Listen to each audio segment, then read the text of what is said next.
Welcome to another episode of Red and Black, where your conservatism is not just the color that you're used to. I'm Lenny McAllister, and I'm here to inform you that astronomers have just found a dense black hole in the middle of the universe that has plenty to do with how we live our lives. Apparently, allegedly, supposedly, those folks living outside of the United States have named this black hole the American political ethics system of the 21st century. I digress because we all know that there's no such thing as either black holes or, Jeff, you couldn't even wait. You couldn't even wait. You said I digress. It was a natural digression. It wasn't even a forced digression. No such thing. Well, there would also be an argument to say that there's no such thing as the American political ethics system in the 21st century. So if this black hole is akin to the politics of our modern times, Jeff, what other similarities might there be between the two? I have no idea, but what I do know is that it is unethical to not like, share, and subscribe. That is unethical. If you want to talk about ethics, the most ethical thing for you to do right now while you're watching this is to like this video, share this video right now, and subscribe. Hit that notification bell. Don't be a black hole. Do Yeah. Why does it have to be a black hole? The white hole sounds kind of weird. Yeah, and so first of all, I go to the Star Wars Doctor Who nerd that plays the banjo thinking he'd have something nerdy but cool to say, and you let me down. But you made it a point to drink. So I don't really know what that means. Somebody that really has been acting like she needs a drink lately, you're not Dr. Metlzer. You haven't done everything like Mr. Peabody, but you're cool anyway. So tell us, what similarities might there be between politics in America today and a black hole, knowing what I know from the last 15 minutes of talking to you? Well, both will suck your soul into oblivion and never release you. Yes! On that uplifting note, That's why we invite Kira Davis. I'm running for the school board. Can you tell I'm a little upset today? Just so much nonsense going on around me, but we're going to talk about, I mean, it's not just going on around me. We're going to talk about some of the other nonsense that's going on in politics this week. But man, oh man, Lenny, I'll tell you, today, if I could ever fall into a black hole, today would be the day I'd want to do it. I can understand that. And so Priscilla Rahn, I'd like for you to try to follow that up. I mean, look, the Star Wars guy set the bar really, really low, and the rock star set the bar really, really high. So you just got to come in the middle, like at that 82% that your laptop is at right now. Let me think. Okay, well, a black hole has to do with science, and politics is political science. So when you put the two together, you know that there's a strategy and there's an order for everything. So when you're running for political office, you have to know what that order is, because there's a formula and there's a math and there's all of this stuff that goes into politics. How's that? I tried to merge. If all of that were true, Hillary Clinton beats Barack Obama in 2008, or beats Donald Trump in 2016, or Trump beats Biden in 2020, or Bush beats Gore in 2000. So, no, we're not doing any of that now stuff. Yeah, go away. I need someone that actually knows a little bit about science to be able to talk about these type of things and try to get us ready to go. Science guy, the guy that has all the different types of degrees and knowledge and experiences and everything else. Dr. Metlzer, when you were around with Sir Isaac Newton and creating gravity, what types of things did you find that were similar between black holes and American politics today? Well, one of the things that we discussed was the continued falling into an abyss. That was very important. Now, I noticed Priscilla talked about formulas. She failed to talk about the lack of baby formula. Ooh, yeah. Good. This is why you're the best, Dr. M. Priscilla, what do you I take credit for that. I take credit for throwing him that softball to make that transition. So you're welcome, Dr. Metlzer. Yeah, right? You're pretty short to be a basketball, Priscilla, but you know what? We'll give you the assist on that, almost like a hockey assist. You know something about hockey in Colorado sometimes. So, and my husband's Canadian, so whoa. There's something to be said about that. So let me put the two Canadians on it for just a second.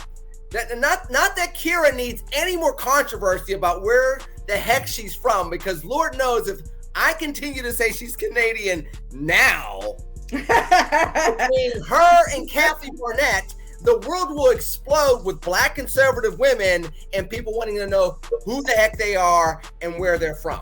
Well, just one thing though. One thing real quick. You keep saying that she's Canadian.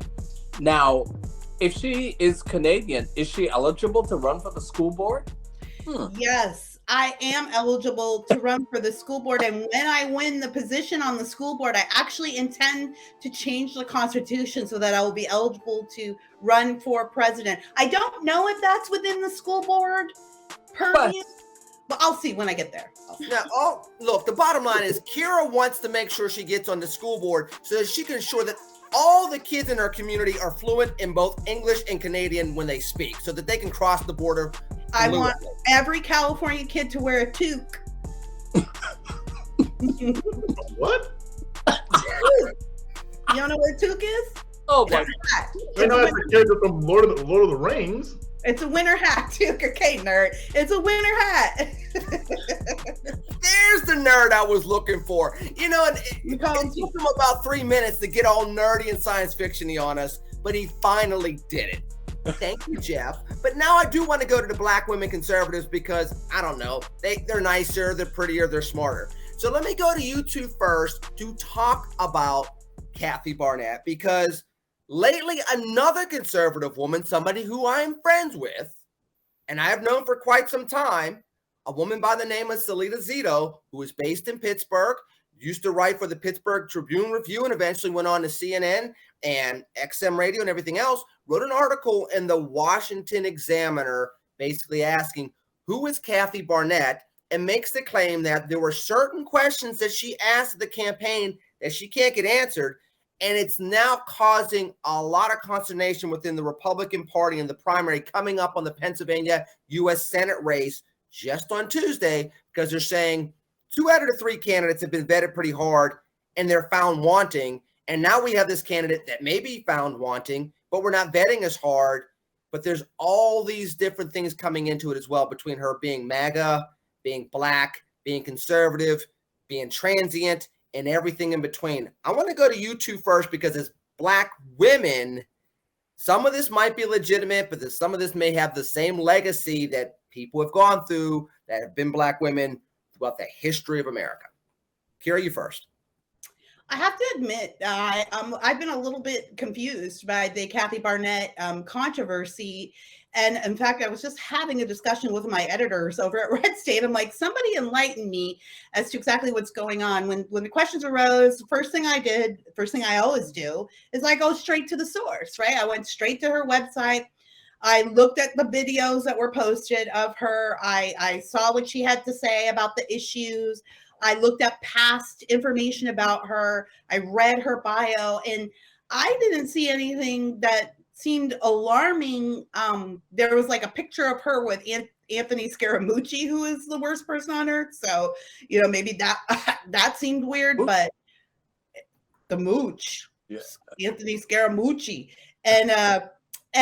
But when I was looking at her videos and looking at some of the things she said, I guess I just didn't get what the big dust up was. The only thing that I could think of is that, you know, Trump is really going in hard on his kingmaker status. And so if he's already picked Dr. Oz and the media has already picked Dr. Oz, and this woman kind of had this interesting and unexpected surge, that this is sort of politics at play, and they're just trying to put down the competition. That being said, I will say this. Even though I know that Donald Trump has a tendency to be an ass a lot of the times, he usually ends up being right. And so I always take everything with a grain of salt, because there have been so many times when I've been like, Donald Trump is being a weirdo. And then later on down the road, I'm like, well, he was actually telling the truth about that. So I am a bit conflicted. My eyes and ears, what I see, I don't see anything wrong with Kathy Barnette. But when I hear Trump talk, I'm like, well, maybe he knows something I don't know. Well, Somebody I like.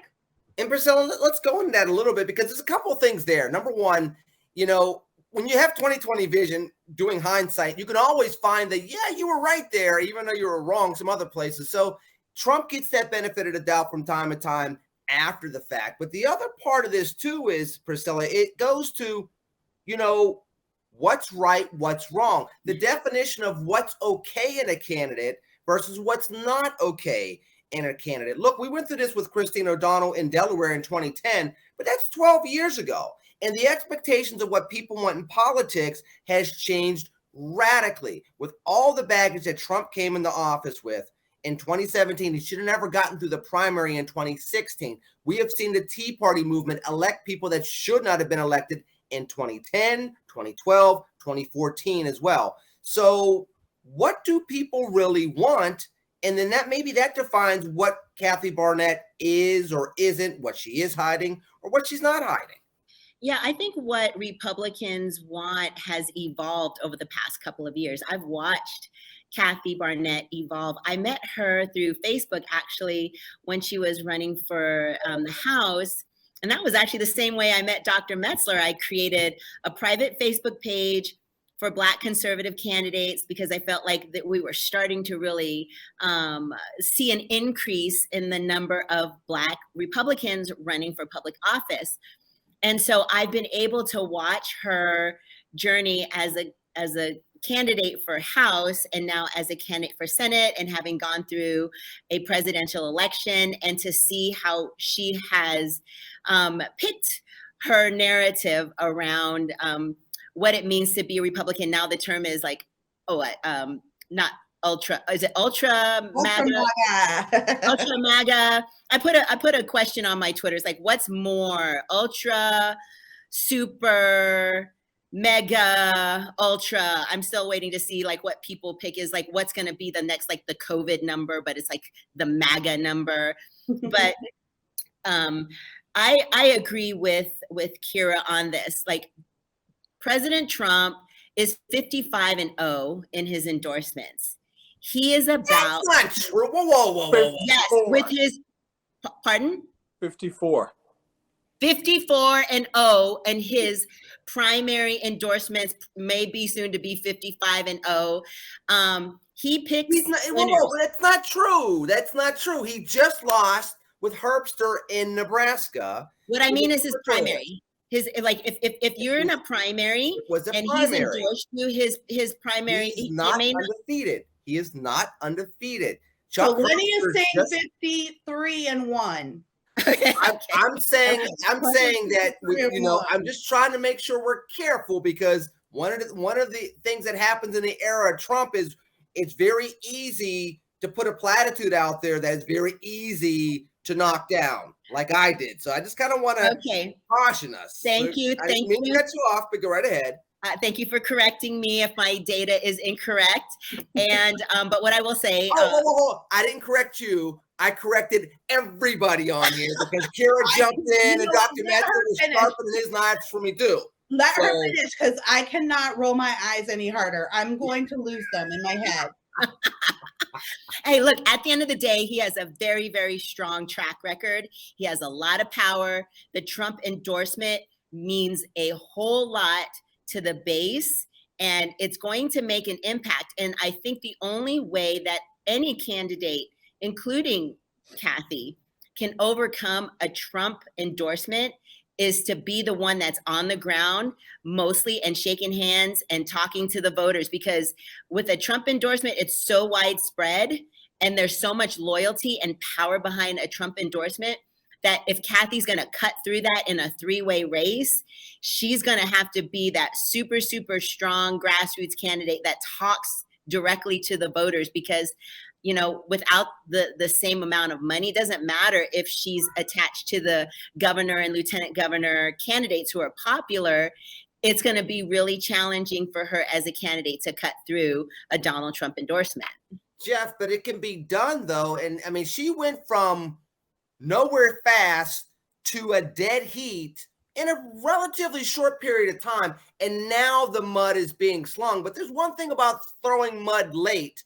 It often misses its mark because it doesn't have enough time to stick. And I want to ask you about that as far as the mudslinging aspect of this. Did it surprise you? Did it shock you? Did it anger you? And then Dr. Metlzer, I kind of want to get to you in regards to whether or not this mud is actually going to stick on Kathy Barnette, considering it's coming so late. Regardless how furious it's coming, it's still coming within basically 10 days before the votes will be cast. And by the way, early voting in Pennsylvania is not like what you see around the country. Generally speaking, people in Pennsylvania, except for what happened during COVID, they go to the ballot box the day of the election.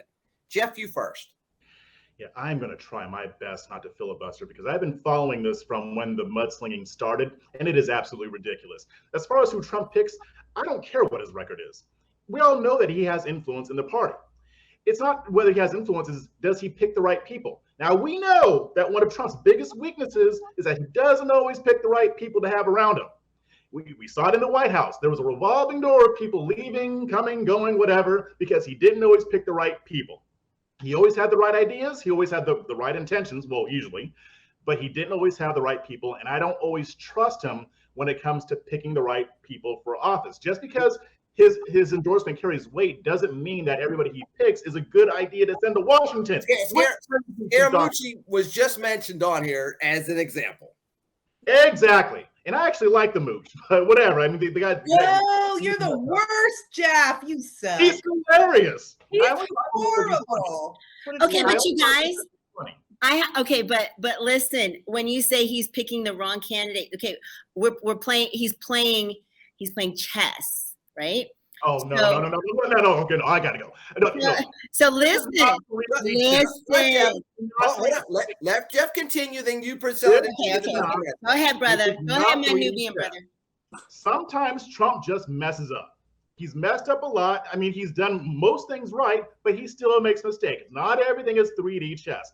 Dr. Oz is not for gun rights. He's supportive of red flag laws. He was pro-abortion until like 5 minutes ago, which I'll let him slide on that because Trump was too. But even with the whole transgender things, he's pushing a lot of that. He is not the right candidate. Even if he wins and gets sent to Washington, to me, it doesn't mean anything if we send another Romney to Congress. I don't trust him. And especially after this whole hoopla, I really don't trust him because what we're missing here is that there are valid criticisms or questions to ask about Kathy Barnette, and I think a lot of them are valid. That's not what was going on here. Rick Grinnell, who I had a lot of respect for, and this Greg Kelly guy with Newsmax lied about her. And when I say lie, I'm not being hyperbolic. They lied. They willfully attempted to deceive the conservative base into supporting Oz by lying about her. They took a video of her talking about what happened with George Floyd back 2 years ago. And all she was saying was talking about how nice it was for people to come out and condemn what happened.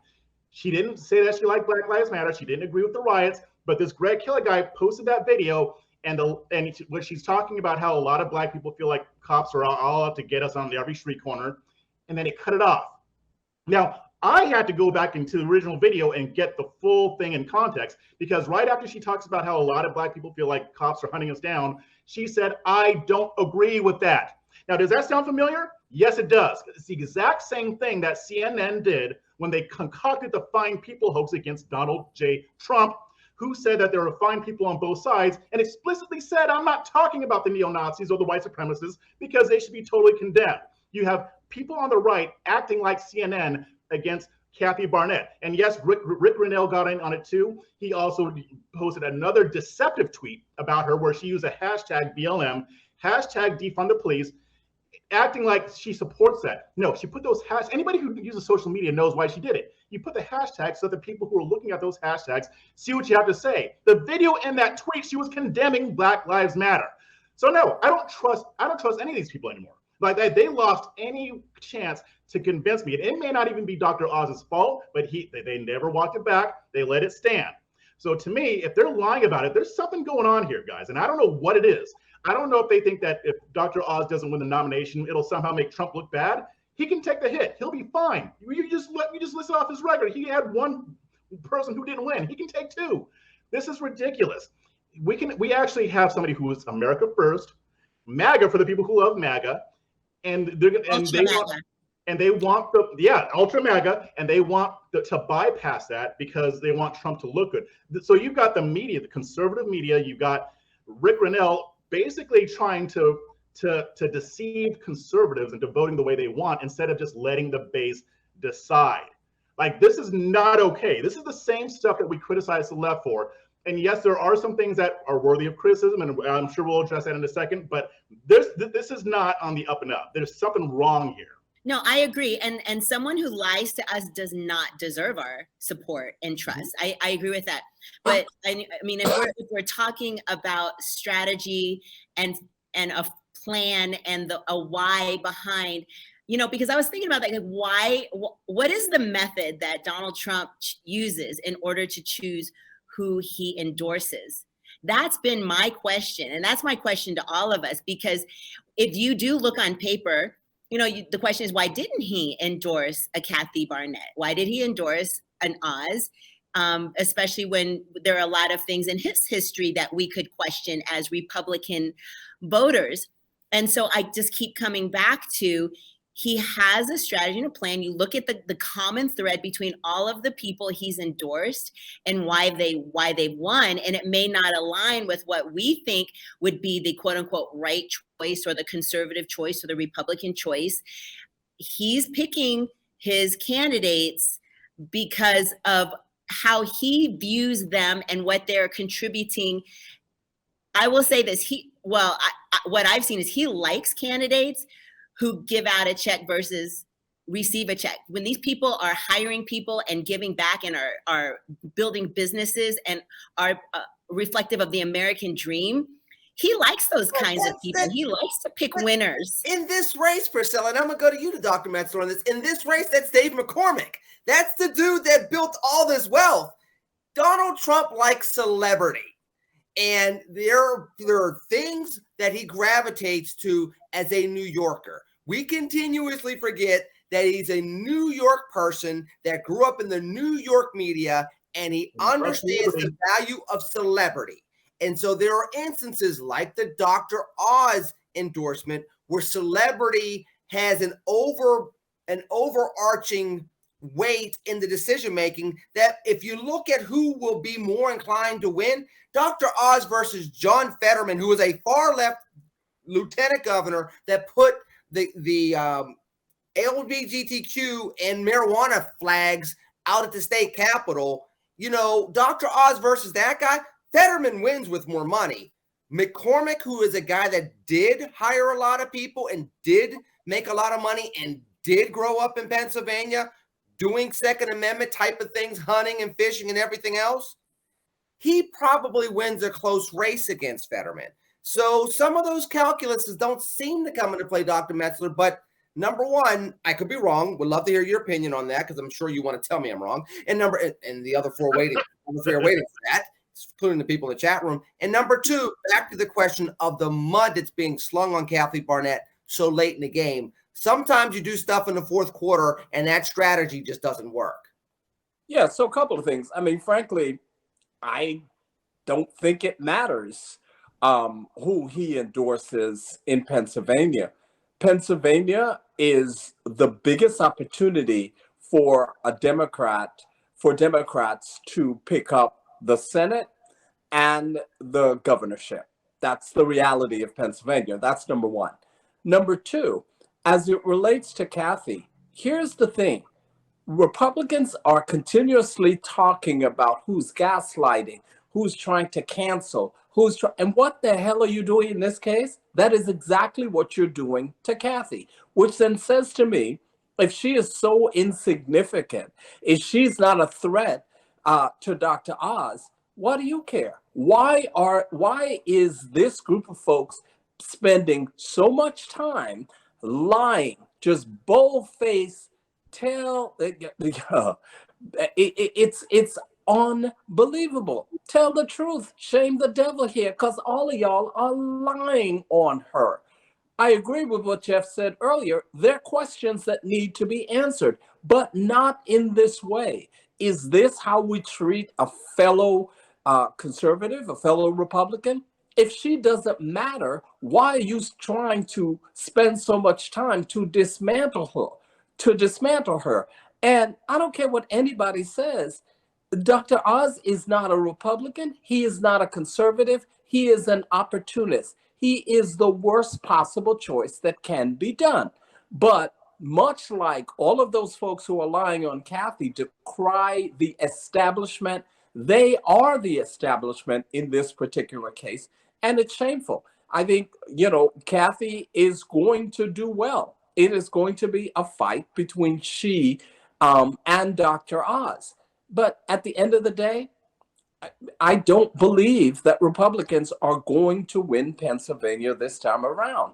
Well, and you know who criticized Trump's endorsement of Dr. Oz the most that I've seen?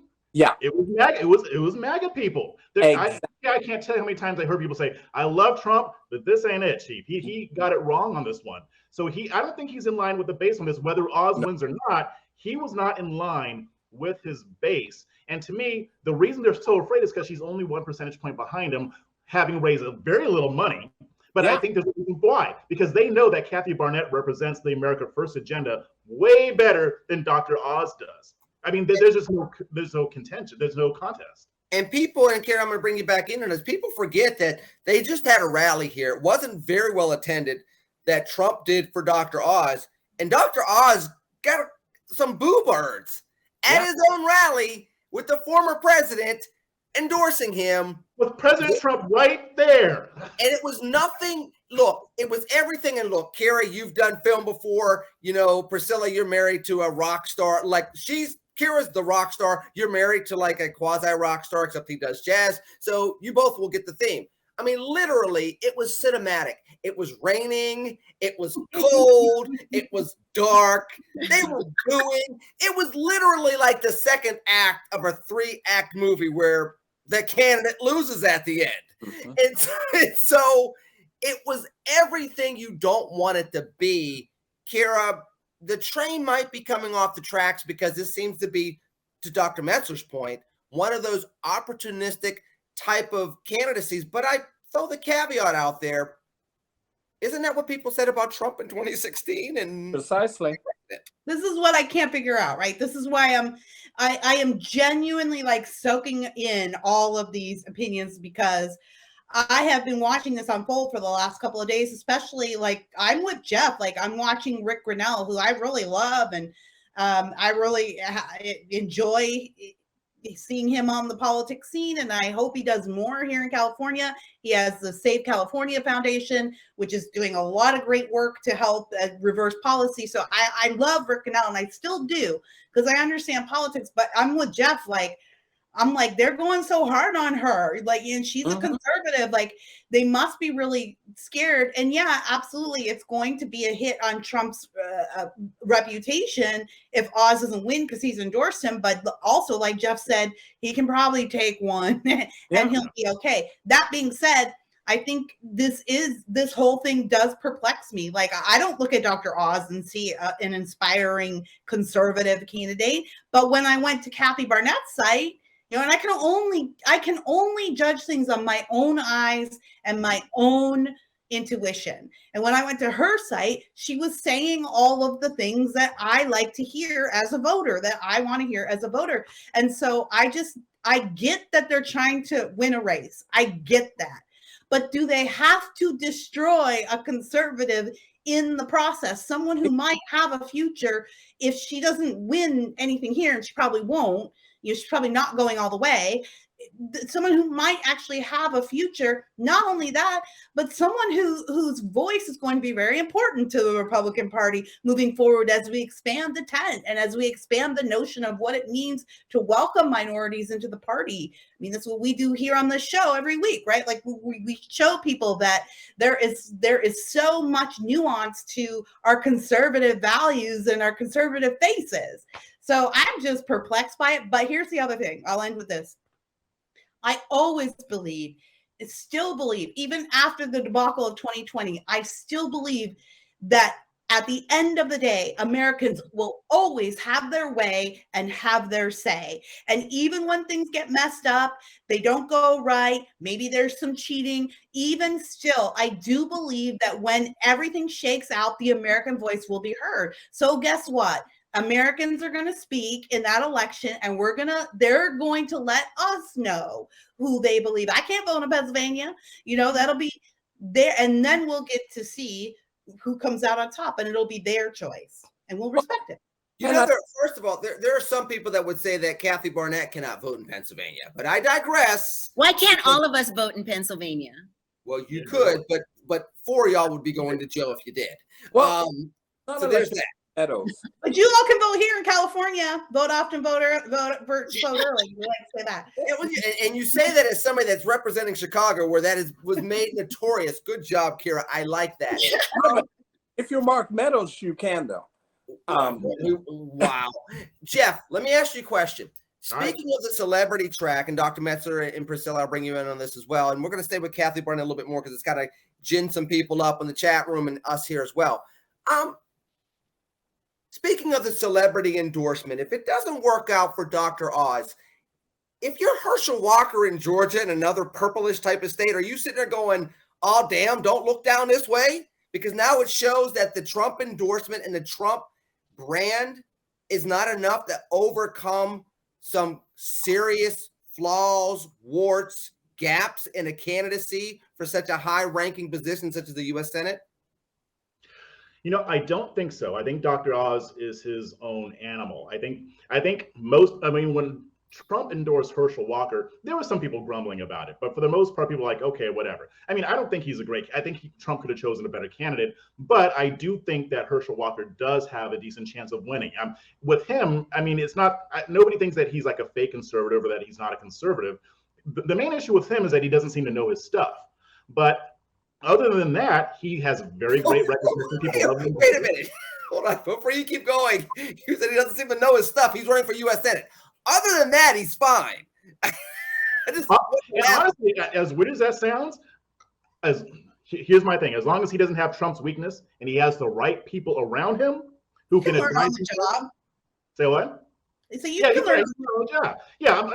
I would rather have somebody from the outside rather than some career lawyer or career politician. No, let's get some regular type folks out there. I know he's not regular, he's a celebrity, but still, it's not the same thing. And he's very well known in Georgia. He's very well loved. I'm not saying he's gonna win, but with the way the Democrats are doing right now, he has a very good chance. And I think that he can probably pull this off if he doesn't do anything too stupid. So I don't think that we can judge Walker's race by Dr. Oz, because I think there are some other issues there that are not present when it comes to Walker. Dr. Metlzer, I'm not looking for an answer, but I kind of am, because I look at this and I say, with everything that's going on in Ukraine, with us creeping towards World War III, with Finland not recently announcing that they want to get to NATO, which is just another thing to provoke Putin, and this war's not going away, watching a amateur politician fumble away an endorsement in Pennsylvania with another amateur politician sitting down in Georgia while we're approaching a point in time where the United States might be getting into a global conflict, is that not enough to make the shrinking middle pause? Well, it may not happen in the primary, but if Dr. Oz loses in the primary and they keep trying to hide Herschel Walker in Georgia as they approach the general election, isn't there some repercussions that Republicans may pay for something like that? Yeah, and in fact, I think that is the problem. Now, the problem with Herschel Walker, yes, he's doing fine in the primary because he's not showing up at the debates. He can't do that in the fall, in the general. And, when Herschel, to Jeff's point, surround himself with good people, well, he'd first need to know what good people are and how they can help him. That's the difficulty that you have with Herschel. And even though the Democrats are doing really badly, keep in mind that Reverend Warnock is the pastor of Martin Luther King's church. Keep in mind, in southern Georgia, the black farmers came out in droves last time. But to just pivot away from Herschel for a minute, Trump's next defeat is going to be for Georgia governor. Brian Kemp is going to be the nominee. And as much as Trump is trying to do what he's doing, it's not going to work. Perdue is a complete moron. And so Kemp is going to be the governor. Now you have this group of governors, Republican governors, helping him to secure. That is going to be a big embarrassment for him in Georgia. Georgia is, I am not convinced that Georgia is won by Republicans so far. So let me get away from Pennsylvania, Georgia for just a second, because as much as the politics is pretty darn juicy right now, it's even juicier with all the protests in front of the Supreme Court and in front of Supreme Court justices' homes. So let's go to that, but not necessarily in the protest. We can talk about that in a second. But Priscilla, I'm going to go to you first. Let's talk about the fact that you had this leak. We talked about the leak last week as far as Roe v. Wade possibly being overturned. Now the Democrats tried to take a legal decision and make a legal decision a law, and that didn't work either. And what are going to be the political ramifications of Democrats blurring lines when they want to and trying to uphold laws when they want to? And how is that going to play in the midterms when inflation continues to go up, gas prices continue to go up, the war in Ukraine continues to exist, and Joe Biden and the Democrats don't seem to have any answers? Yeah, I don't think it's going to be one of the top issues for voters, because in red states, they have their laws, and in blue states, they have their laws. I live in Colorado, which has the most extreme abortion laws that have been codified. And so, you know, I applaud Manchin for saying, hey, you fellow Democrats, what you're asking for is way too extreme. And he's in a red state and he understands his constituency. And I think that's important for all of our senators to remember that they represent the voices of the people. And that's why it's so important for this decision to go back to the states and allow the states and the voters to vote on how they want to view this. I mean, I have my own personal views about, you know, life and viability that's been proven and the science behind that. But I know you didn't necessarily want to talk about the protests and everything, but it doesn't have to be a law for me to know that that's wrong and that crosses a line when you try to influence and intimidate and disturb people who are supposed to be making a constitutional decision and a fair decision. And thank goodness for people like Clarence Thomas, who says, you know, we're not going to be intimidated by this. Just go home, let us do our jobs and respect that. But I don't see this as being a major decision maker, because it's not new news that Republicans are pro-life and that Democrats are a bunch of racists who like to kill Black babies. And so, you know, that's the message that I've been giving, is like, I can't stand this mentality of targeting. I mean, if you even read the bill and the language, it's ridiculous.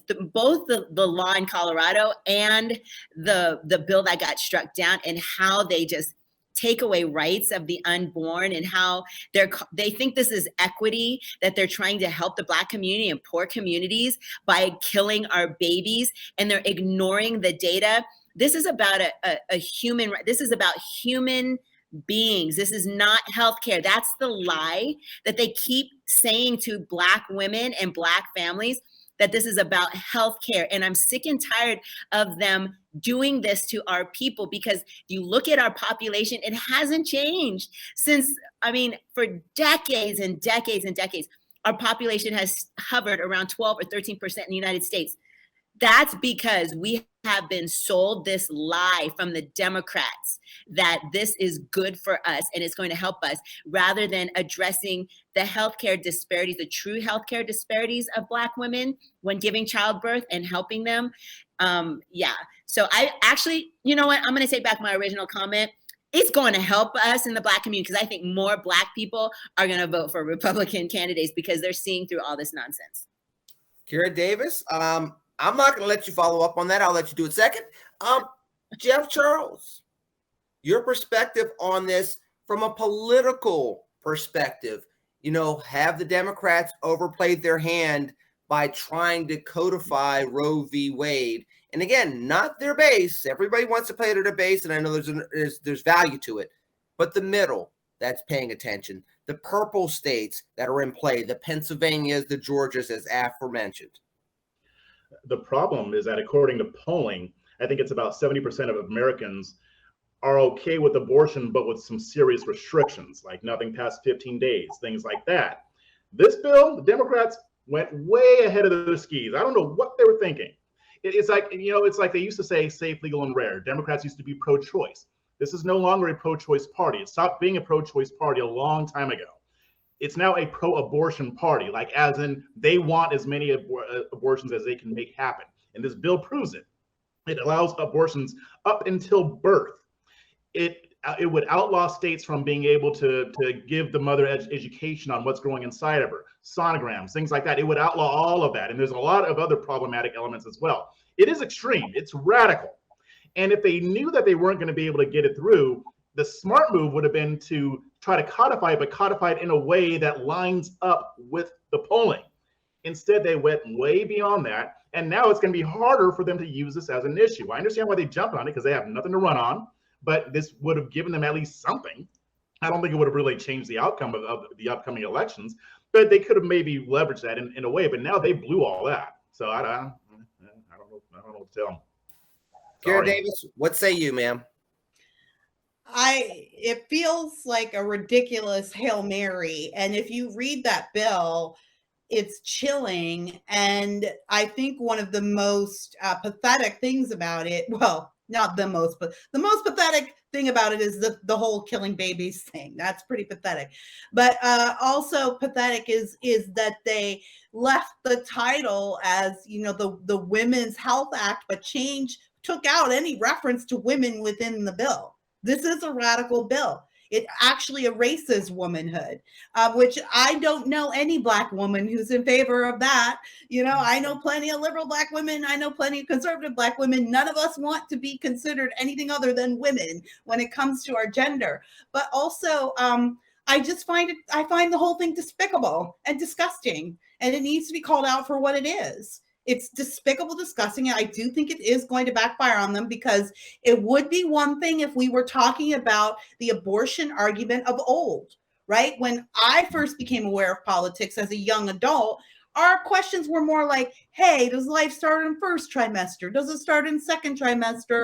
You know, should abortion be legal, period? We weren't talking about infanticide, like a baby being born and then the governor of Virginia saying, well, we'll keep the baby comfortable until the woman and her doctor, the birthing person and her doctor can have some kind of consultation and come to an agreement. What are you talking about? This is cuckoo Cocoa Puffs crazy. This is murder that they're talking about. This is absolute murder that they're trying to codify. And they want to sell it to us as justice, and they want to sell it to us as equity. Screw you people. That is absolutely insane. It's not going to fly because no reasonable person wants it. And I know plenty of people who are in favor of abortion. Reasonable people, whether you are pro-life or pro-choice, do not believe it's okay to kill a 9-month-old baby the second before it comes out of the womb. Democrats have absolutely overplayed their hand. My only explanation for it is that it's Obama's leftovers who are making these decisions, and they're such ideologues that they are completely out of touch with what Americans really believe on this issue. Dr. Metlzer, you're somebody that follows the courts when it comes to these type of things. You know, these issues, the pro-life issue fires up conservatives. I would make the argument more than the other side, because one can make the case that conservatives have been targeting Roe v. Wade since 1973. Mm-hmm. Liberals defend Roe v. Wade from time to time, and then something else tickles their fancy. They'll go there, then they'll come back. Conservatives, the conservative base, the Christian conservative base, that has been their North Star for 50 years. So when you get to November, who do you think this issue is going to drive to the polls, if anybody? Because there's also an argument to be made that we're in May, that's November, there's inflation, the war in Ukraine, there's going to be 5 or 6 other things that will come up. Heck, we're talking about baby formula now in the United States. 2 years ago, we were talking about toilet paper. We could be talking about meat shortages again or anything else other than Roe v. Wade and what happened with the Supreme Court officially in June. Yeah, I mean, look, here's what I never get about this. So you look at this bill, and as Jeff said, if you were smart, what you would have done is crafted it in a way that follows the polling. It would not have passed anyway, because there was no way Manchin was going to vote for it. You were not going to get any Republicans. That had that bill even passed, it would immediately be ruled as unconstitutional. What are you people even talking about? You are essentially talking about legalizing murder. And so they go to that because they're very reactive. So from their perspective, okay, this is the issue we can run on since we're not running on anything else. This is it. They've overplayed their hand. And here's the other thing. If they're going to use abortion as an issue, you have to be able to walk and chew gum at the same time. They've never been able to do that as a party. If you think that people are going to focus on abortion when the rent too damn high and all of those other factors, it's not going to happen. And so it's one of these things where you say, what are you doing? Well, it is in large part because the extreme have essentially taken over the party. Now, to some extent, we have a lot of extreme on the right as well. But in this particular case, this was an extreme radical bill. And I don't understand. You knew it wasn't going to pass. So, why you got your drawers all out there? Everybody's seen your drawers. Well, number one is fundraising, as we well know. Number one, it's fundraising. And number two, they're not as successful because, let's just be honest, they don't have really, really cool, catchphrases like ultra MAGA. Mm-hmm. There's that. And it's funny that you would laugh at my jokes, Kara, because I know you love my dad jokes so much. Well, wait. Can I just say one more thing before you move on? I was going to brag on you. If you want to delay that, that's on you. Yes, delay it because it's always better to wait. Okay, so I just wanted to say that I agree with Priscilla when she says that red states will vote the way they vote. Blue states will, red states don't have abortion. Blue states do have abortion. I live in California. She lives in Colorado. We're both very pro-abortion states. I understand that I live in a blue state and that I live in a state that approves of abortion. Abortion's not going anywhere here. It's codified in our Constitution. And in fact, Governor Newsom wants to codify us as an abortion sanctuary state. And that is something that probably will happen because every bad idea gets passed in California.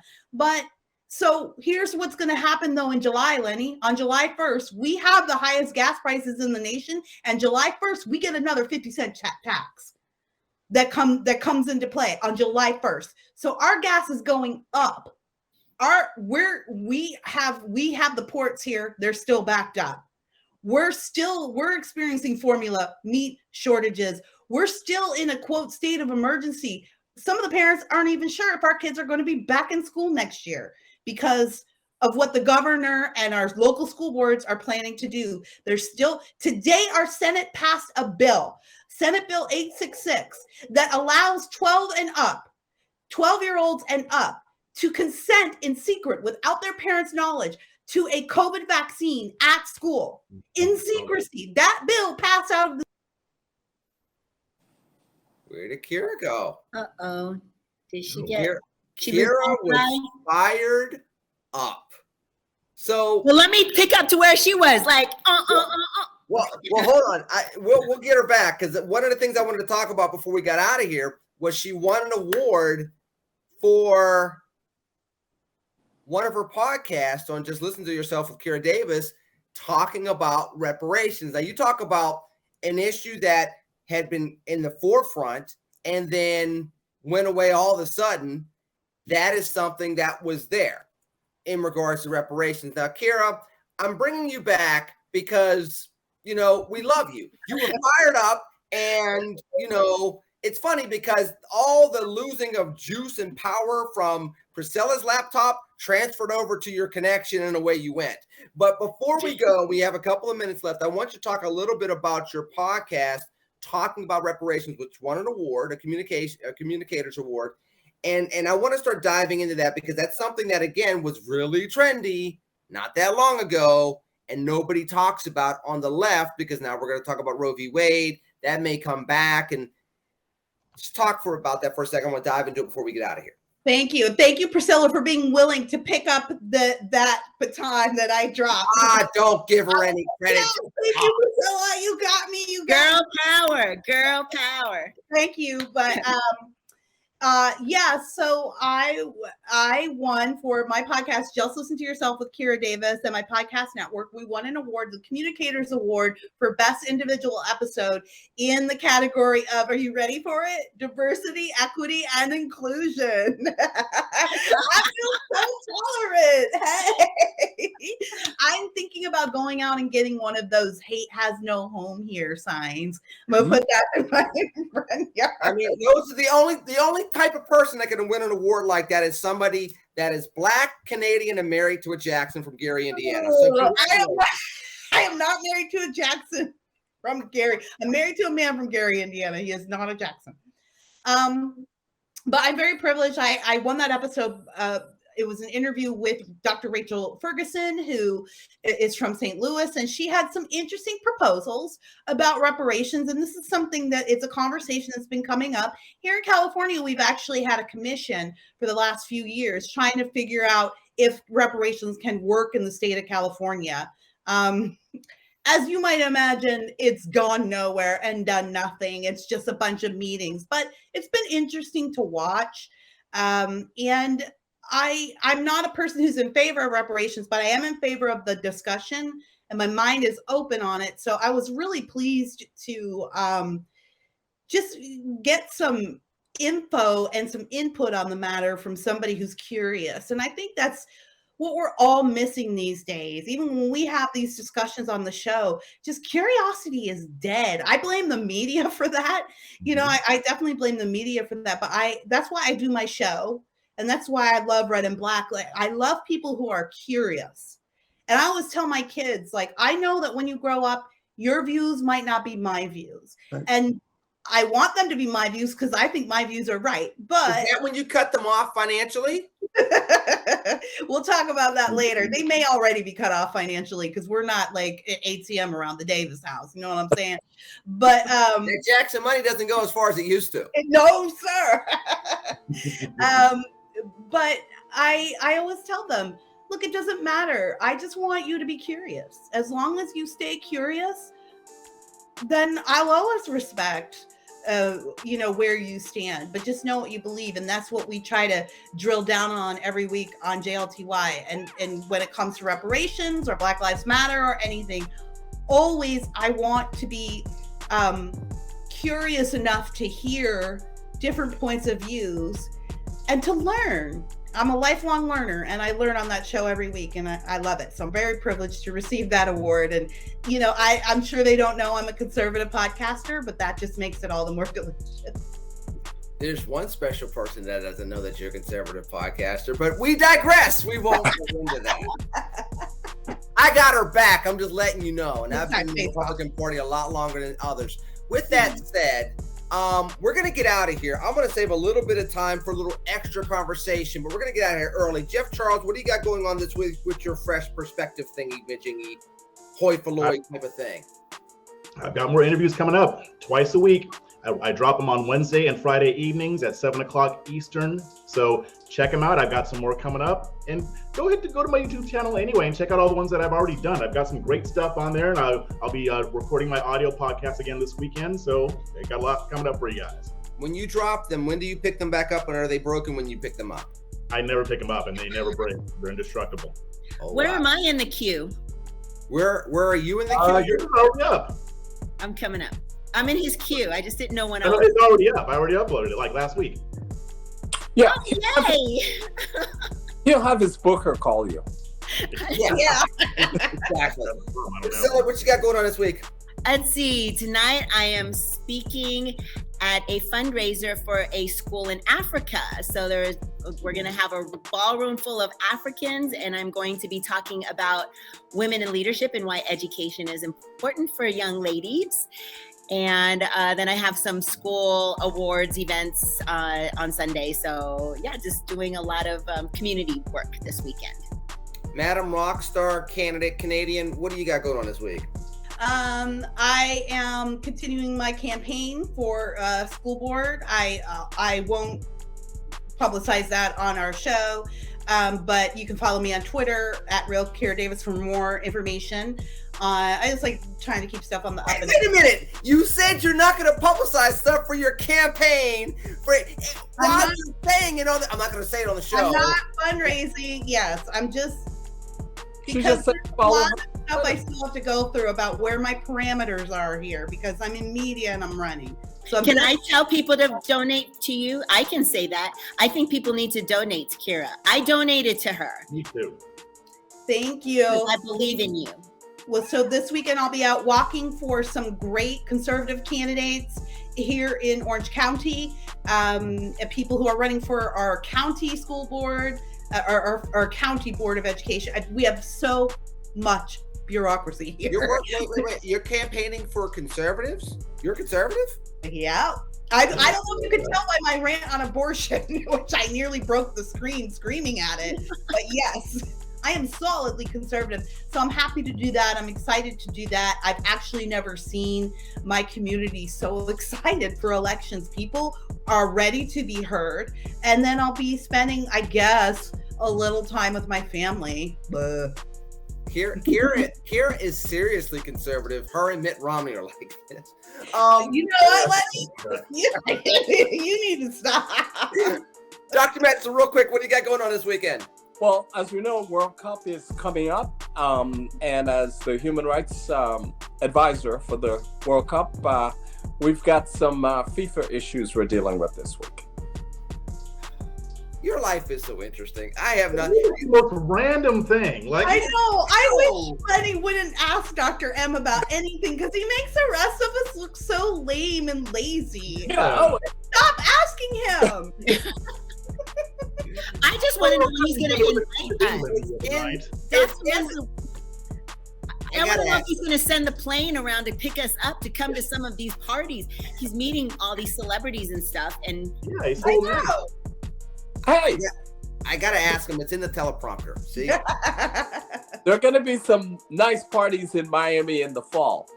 More We than don't care, Dr. M. Nobody cares. I'm inviting you guys.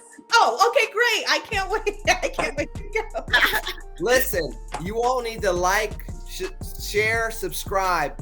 The RedState channel. Check out Red and Black every single week. We're going to continue the conversation a little bit more about reparations just for a couple of more minutes, but you're not going to be able to watch it here. But we will make it available at a later date, so you're going to have to stay tuned. That's what you call in the industry a teaser. In the meanwhile, I'm going to tease you by saying we look forward to seeing you next week. Thank you for joining all 5 of us. Kira likely won't be here, but the other 4 of us will. But we'll bring her back soon. In the meanwhile, we want to see you back here next week.